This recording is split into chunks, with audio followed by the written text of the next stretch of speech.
Who's ready to talk about another awesome Batman movie? I know I sure am. Especially after what we had to look at last time, which was, well, not going to talk about it, because at this point I'm just going to forget that even exists.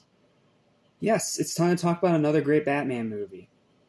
Because this New 52 Batman movie side of this New 52 canon era of movies, that's a mouthful, I know, but just follow me here, is surprisingly very strong. It's only been getting better, and this one might just be the best one yet, even better than Batman Bad Blood, and dare I say, on the same level as Batman Under the Red Hood. Yes, this movie really is that good, and I'm going to tell you all about why.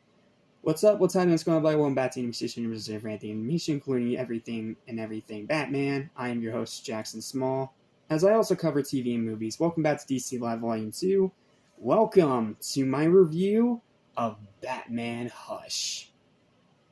Another famous adaptation of another famous Batman comic. I have a pretty lengthy review for this one, to say the least, so let's not waste any time and dive right in. It's strange that after a boring or disappointing animated Justice League film, a really good Batman film almost always follows up immediately after it. After Crisis on Two Earths, there was Batman Under the Red Hood. After Justice League War, there was Son of Batman. And now after Justice League versus the Fatal Failures, yes, that's what I'm calling it now, there's Batman Hush. I went in pretty excited because this is another one of Batman's most famous stories, but cautious because Killing Joke was adapted so horrendously. Thankfully, though, this turned out to be just as great as Under the Red Hood. Batman sets out to discover the identity of a mysterious, malicious mastermind who calls himself Hush, that has been using many of his enemies as pawns in a plan to wreak havoc, while Bruce Wayne himself finds himself falling for former villainess Selina Kyle, aka Catwoman, who seeks to aid him in his search. With strange alliances forming and everyone he cares about at risk, it's up to Batman to stop Hush from breaking his silence. Most of the voice cast reprises their roles from other Batman films and DC animated New 52 films. O'Mara's still Batman, O'Connell's still Superman, Allen's still Robin, Maher is still Nightwing, Walsh is still Harley Quinn, Thomas is Gordon, Romijn is still Lois Lane, reprising her role from Death of Superman. And James Garrett is Alfred one last time in his final career role, as he retired shortly after.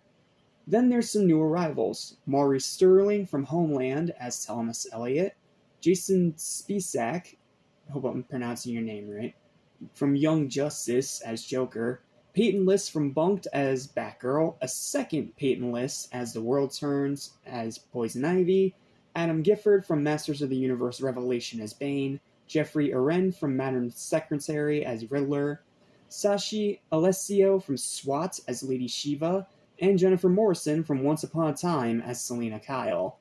Overall, the cast is really good, especially Morrison, who is a great Catwoman. But the Riddler in this movie is nowhere near as good as Matthew Gray Goobler's Riddler from Assault on Arkham.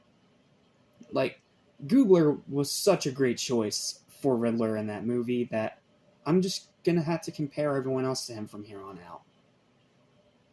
Then there's the story, which in my opinion does a great job adapting the source material and is genuinely exhilarating. Especially the love story between Batman and Catwoman, which is well done, has genuine chemistry, and makes the ending hit all the harder. The romance between Batman and Catwoman is believable and sweet all throughout this movie. There's also the rest of its strengths. There's great writing, excellent animation, a superb mystery with a very shocking reveal that I did not see coming. One of the most shocking moments in Batman's history when he's pushed to the very edge. I'll spoil this one little bit. It's the part where he almost strangles Joker to death in his rage after seeing one of his friends killed right in front of him. He almost goes all the way to the brink, but thankfully Gordon's right there to pull him back. So, yeah, that scene was shocking. Hush is a great villain that keeps the tension high. The action is excellent, especially in the last third. All the Batman's famous rogues gallery gets a decent amount of screen time and are balanced out pretty well.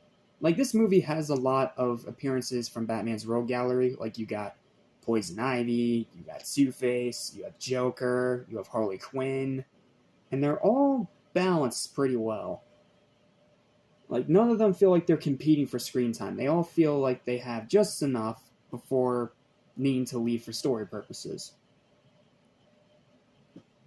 The ending is tragic, the 2 on-screen deaths are absolutely brutal, the runtime is perfect, the pacing is solid, and rewatchability is pretty high. Honestly, my only complaints with this one are minor. Including Superman felt a little bit unnecessary, and some of Nightwing's jokes were pretty hit or miss. Like, Superman being in here outside of being a pawn for Poison Ivy in the early part of the movie, what does he really add here? He doesn't really do much. And Nightwing, I mean, Sean Maher, bless your soul, you're trying, but you were not giving very good jokes in this movie. Overall, though, Batman Hush is yet another great movie for the Caped Crusader, another big highlight in this surprisingly good New 52 canon era of DC animated films, and is a great adaptation of the source material. Right up there with Under the Red Hood, and very highly recommended. Final verdict for Batman Hush is going to be the same score that I gave to Under the Red Hood, because I think they're on the same level as each other, but one's not really better than the other. It's a 9 out of 10. It is an excellent animated Batman film, and I highly recommend that you check it out if you haven't already. Now time to wipe the smile off my face, because we gotta talk about Wonder Woman Bloodlines next. Do I have to? Well, I guess I do. See you next time for that inevitable disaster. We